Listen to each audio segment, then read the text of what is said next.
Ito yung Asahi. So umaandar siya.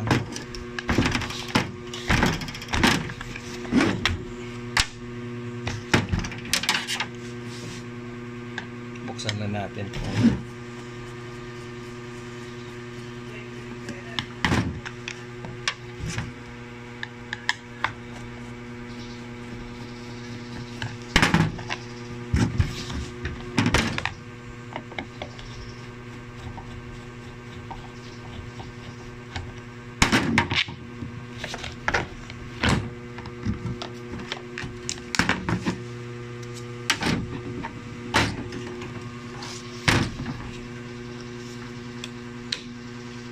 Gusto ko lang malaman kung umiikot yun.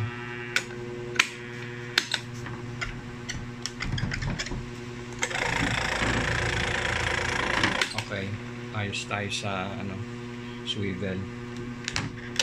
Bubuksan natin, lagyan natin ng grasa para gumanda.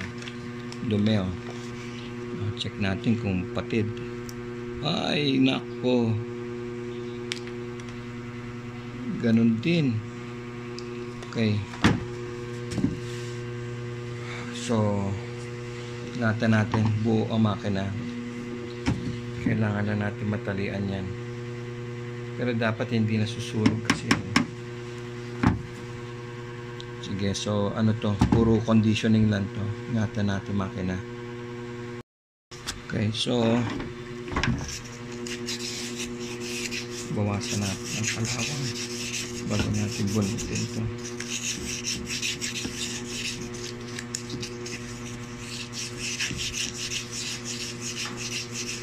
Kasi maganda na maikot niya eh. Hindi naman siya na-stack up yung bushing. Kailangan maganda ang pagbunot natin ito. Hindi katulad ng isa. Talaga nakadikit na. Palit na talaga bushing na. Hindi obra yun na. Hindi palitan.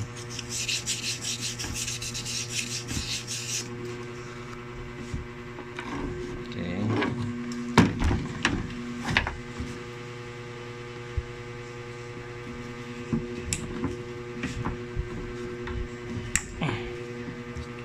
Bak, lagi pa. Tigas.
Yun tiyo, mahigpit ang mga tornilyo.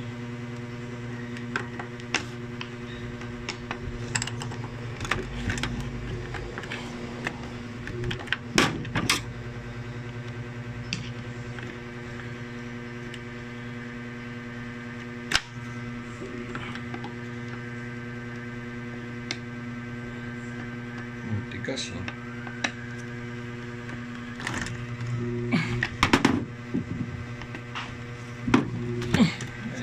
Tigas.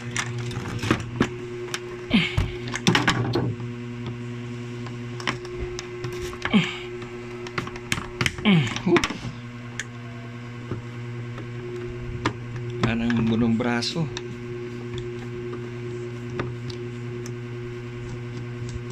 Buti na lang may mga muscle tayo para pag ganyang mga mahigpit.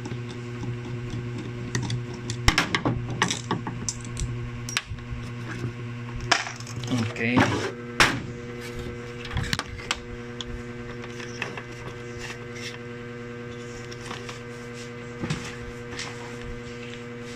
Handa tayo ng tie wire.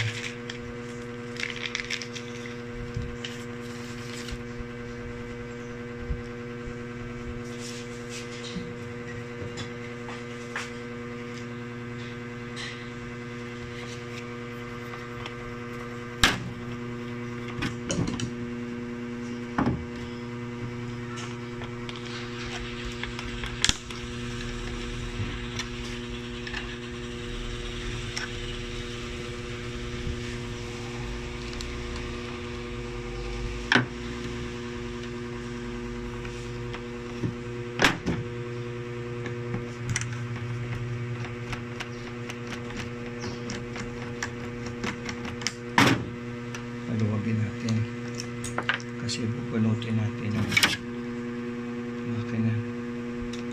Check natin itong capacitor.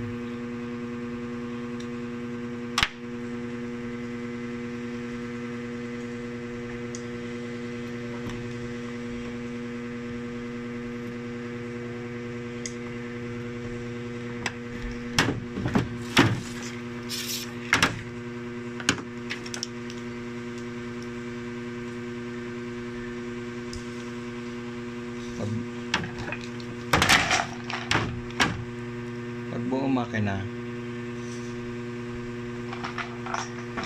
tulad nito, buong makina nito, ayan, may palong ganun, kita ba? Ayan o, dyan mo malalaman yan kung buhay makina. Kita ba? Okay, so iingatan natin. Kaya nakahanda yan dahil delikado magbukas nito ng patid.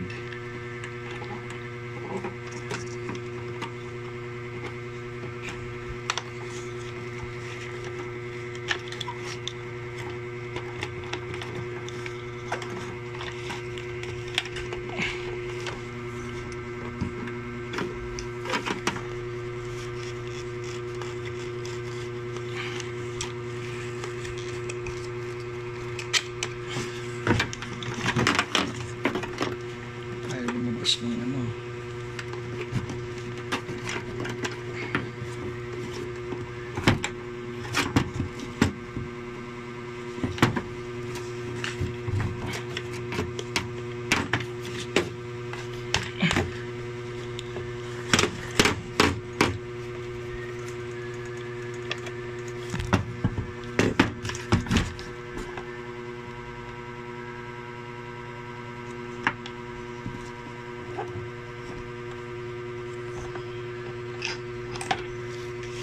oh, dumi ng ano, itim na itim oh. Ito ayaw kumawala. Okay, tabi ka muna. Ito tayo mag-iingat. Yan. Yun, okay. Kaya hawak-hawak natin. Hawak-hawak natin kasi para wag kapistali ano natin.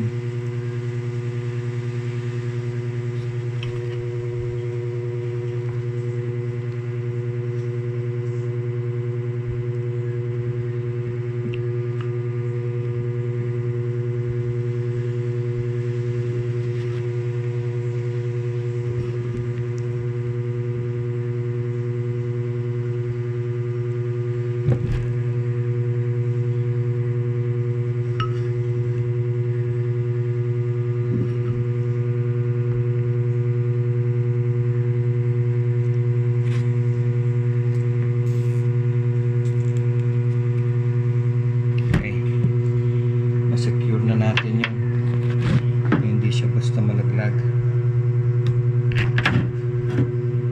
Okay, testing kung may nangyari sa kanya. Okay, wala, ayos. Okay, so ito madali lang to. Itong condition lang na yung shafting ng lagkit oh.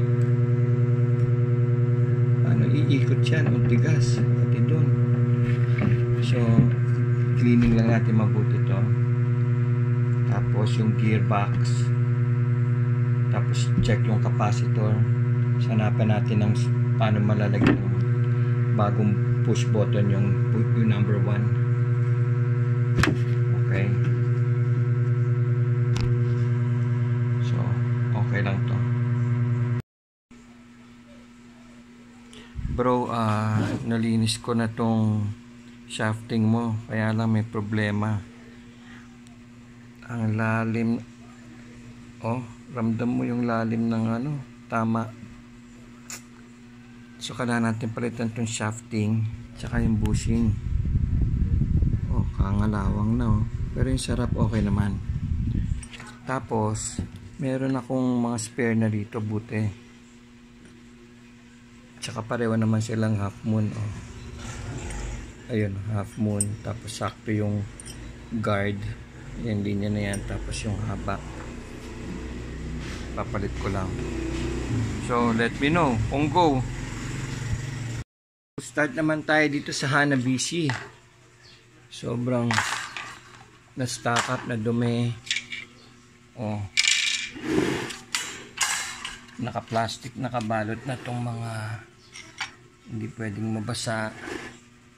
Ayan. Linisan natin lahat yan. Magiging mukhang bago yan. Okay, so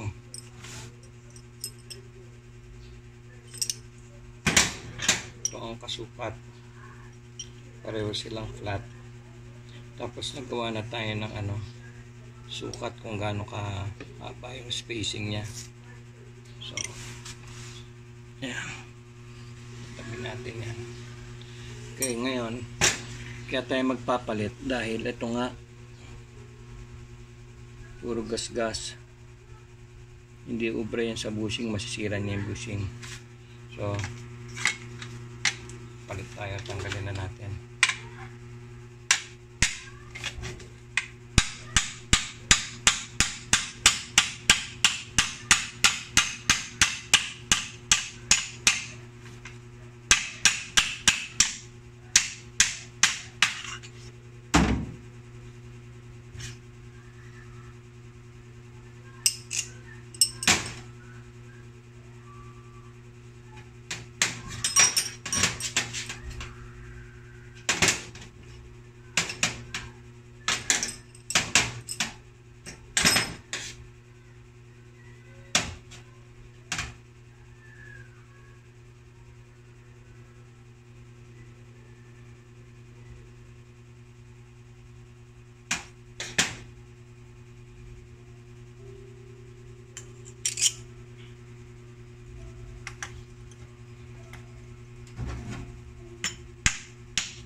Pag sumobra na doon, okay na natin hanggang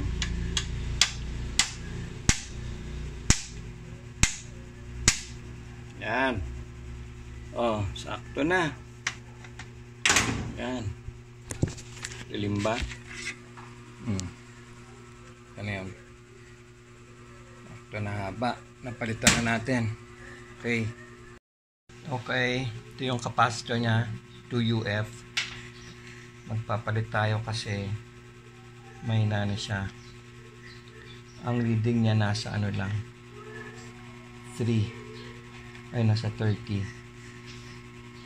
point something, pero itong bago yun 20, tagpas siyang 20 18, pababa kasi yung ano nun. Ayan. Mahina na yun, palit tayo. Ito, ready na tayo mag-assemble. Malinis na ang mga spacer, mga washer. Napalitan na itong shafting. Ayan yung bagong papalit na capacitor. Malinis na to. Nalagyan na ng grasa to. Na oil na yan. Na oil na rin yung kabila. Paayos na itong motor. Malinis na lahat. Ito na lang ang didiskartehan natin kung paano. Meron ako nabiling mga takip. Mukhang magbabago tayo ng ng style ng switch. Natanggal din. Ay wala nang foam, durog na. Dumi. Dapat yan may foam. Ganyan lalagay dyan. Oh. Ganyan ang mga foam, oh. Lagyan natin yan ng foam. Oh. Kaya lang ito mahirap ito ikabit eh.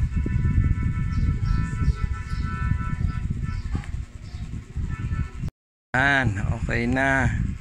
Balik na natin yung lamat din bumalik. Ayan. Matibay yun naman siya dahil meron siyang cross.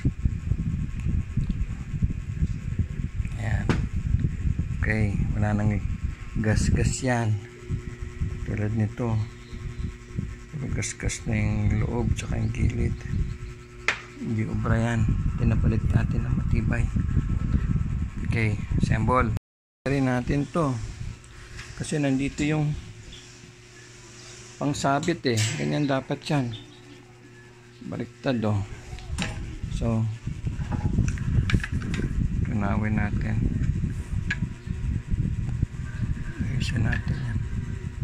Oh, paano? De ayos na rin tong Hanabishi. Oh, kompleto na ang buttons niyan, may design. Wala yung stand. Siyempre meron tayong temporary stand. Oh, buo na lahat yan. Lahat ng pwedeng ayusin dyan. Number 1. Bago capacitor niyan. Kaya, number 1 pa lang. Ayos na. 2. Oh. 3. 1 ulit. Swivel. Pati gearbox ng pag-swivel niyan. Siyempre, pinasahan, nilinis. Baka matumba na to. Okay na yan. So, paano? Fantastic Man Strikes Again.